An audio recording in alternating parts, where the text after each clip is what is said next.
Welcome to popcorn media. Sriranga నీతులు, ఇది నేను చెప్పట్లేదు. శ్రీరంగ నీతుల్ని ఈ పేరుతో వచ్చిన సినిమా గురించి మనం మాట్లాడుకోబోతున్నాం. శ్రీరంగ నీతుల పేరుతో 1983లో అనుకుంటా అక్కినేని నాగేశ్వరరావు గారు, శ్రీదేవి జంటగా ఒక సినిమా వచ్చింది.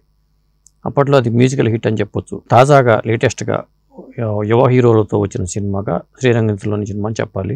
ఈ సినిమా కూడా మనిషిగా బతకాలంటే ఏం చేయాలి అనే ఒక కాన్సెప్ట్ని తీసుకుని, అంటే 3 కథలని ఒక ప్యారలల్గా ఆంథాలజీ సబ్జెక్ట్ని తీసుకుని ప్యారలల్గా రన్ చేసిన సినిమాగా మనం చెప్పొచ్చు ఈ సినిమాని. అంటే ఈ 3 కథలు ఏంటి అనేది చూద్దాం. ముఖ్యంగా శివ అనే కుర్రాడు, అంటే సుహాస్ పోషించిన పాత్రది. అతను ఏంటంటే శాంసంగ్ టెక్నీషియన్.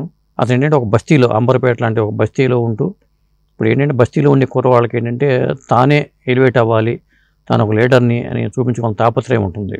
ఆ తాపత్రయంతోనే అతను ఆ ఊర్లో ఉన్న నాయకుడితో ఫోటో దిగి దాన్ని ఫ్లెక్సీగా పెట్టాలని ఆ బ్యానర్ కడతాడు. అయితే తెల్లవారు చూసేసరికి అక్కడ ఫ్లెక్సీ ఉండదు. మరి ఆ ఫ్లెక్సీ ఏమైంది, ఎవరు పడగొట్టారు, వేరే గ్యాంగ్ వాళ్ళు దాన్ని పడగొట్టేస్తారు అనేది అక్కడ సుహాస్ కథను చూపించుకుంటూ వచ్చారు. ఇక రెండో కథ విషయానికి వచ్చేసరికి ఇక్కడ ఒక యువజంట ప్రేమ.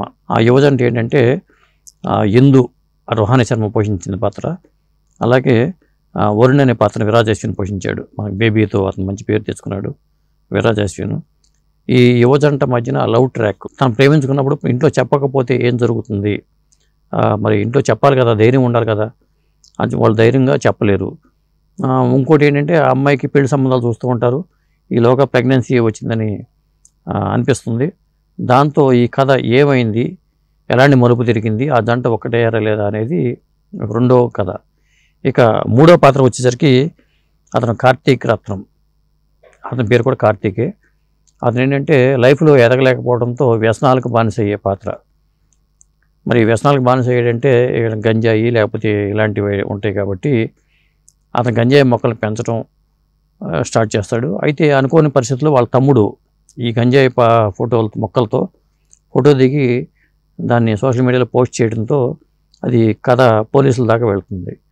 మరి అప్పుడు అతను ఏం చేశాడు, ఈ పారిపోతాడు అతను. మరి పోలీసులు దొరికాడా లేదా, ఈ 3 కథలకి ఎటువంటి సంబంధం ఉంది అనేదే ఓవరాల్గా ఈ సినిమా. అండ్ ఇంటర్వ్యూలకు ముందు వరకు ఈ 3 కథలు ఒకే లైన్లో ట్రావెల్ అవుతూ ఉంటాయి.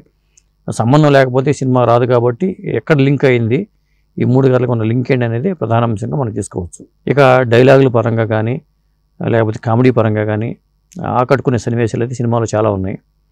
ముఖ్యంగా ఈ రోజు వచ్చిన సినిమాల్లో శ్రీరంగ నీతుల సినిమాతో పాటు గీతాంజలి మళ్ళీ వచ్చింది, సినిమా కూడా రిలీజ్ అయింది. ఓవరాల్గా శ్రీరంగ నీతుల సినిమా తీసుకుంటే డైరెక్టర్ పరంగా డైరెక్టర్కి మంచి మార్కులు పడాయని చెప్పుకోవచ్చు. అతను ఏంటంటే ప్రవీణ్ కుమార్ ఈ సినిమా ద్వారా డైరెక్టర్గా ఒక మంచి పేరు వచ్చింది అతనికి. ఎందుకంటే కథని డీల్ చేసిన విధానం కానీ ఆ ఎమోషన్స్ పండిన విధానం కానీ చాలా బాగా డీల్ చేశాడు. కాకపోతే ఏంటంటే క్లైమాక్స్కి వచ్చేసరికి సడన్గా సినిమా అయిపోయిన భావన కలుగుతుంది. అక్కడ కొంత తడబడ్డాడేమో డైరెక్టర్ అనిపిస్తూ ఉంటుంది మనకి. ఓవరాల్గా చూసుకుంటే మంచి ఎంటర్టైనర్గా ఈ సినిమాని మనం చెప్పొచ్చు. అంటే మ్యూజిక్ కూడా, బ్యాక్గ్రౌండ్ స్కోర్ కూడా చాలా బాగుంది. ఇప్పుడు వచ్చిన చిన్న సినిమాల్లో కూడా ఒక మంచి సినిమాగా, మంచి ప్రయత్నంగా మనం చెప్పుకోవచ్చు. ఇంకొకటి ఏంటంటే సుహాస్ నటన గురించి మనం ప్రత్యేకించి చెప్పక్కర్లేదు. సుహాస్ ఎలా చేస్తూ ఉంటాడు ఏంటి అనేది అతను సహజమైన నటనతోనే ఆకట్టుకుంటాడు. ఇక విరాజ్ అశ్విన్ కూడా మనకి అతని నటన కూడా తెలిసిందే. ఇక కార్తీక్ రత్నం మాస్ పాత్ర తీసుకుంటే అతను ఎలా చేస్తాడు, మరి పోలీసులు తిరిగిపోతే ఏమైంది, ఇలాంటి అంశాలతోనే అతని పాత్రను డిజైన్ చేసుకున్నాడు.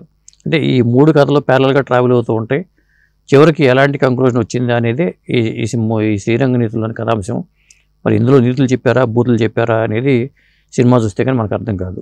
Thank you.